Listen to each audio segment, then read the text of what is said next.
Čau Ilo, no čo ako po lyžiarskom? Čau, ešte celkom fajn, len stále som ešte trochu unavený, ale nejak dobre. Ty ako? Je celkom fajn, som trošku unavený, ale hlavne sme si odvykli od školy. A tá party vo štvrtok, tá bola brutálna. No to hej, stále sa čujem, že nám nenašli ten alkohol, lebo to by bol proser. To dúfam. A videl si Zuzu?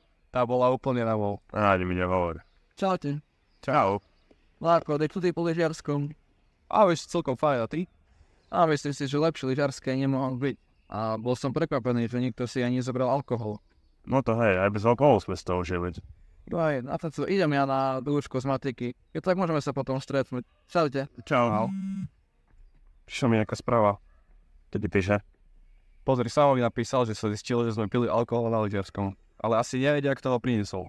Tak? Musíme to niekoho zložiť, niekoho obetovať. Presne, ale ako by sme to zložili? Čo myslím, že môžeme na to byť jasno. Veď keby zistili, že sme to my, tak by nás vyhodili zo školy. Už máme dosť problémov. Dobre, môžeme na to byť jasno. Veď on tak je taký čučko. Hej no.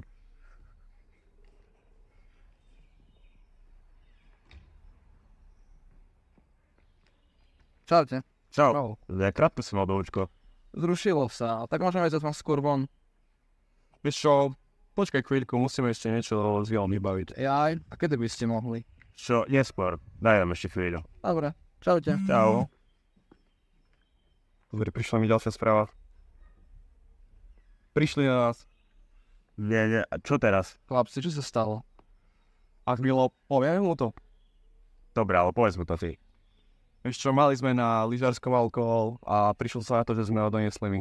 Chceli sme to hodiť na teba, ale no už sme nestihli. Ale ty chodíš každú prestávku do kapelky, ty máš isto mena sily. Odpustíš nám to. Fú. To je vážne, ale chlapci v pohode. Odpúšťam vám to. Nebojte sa, veď ako Boh dáva druhú šancu, tak i riaditeľ vám ju dá. Prihovorím sa za vás. Ďakujem. Ďakujeme.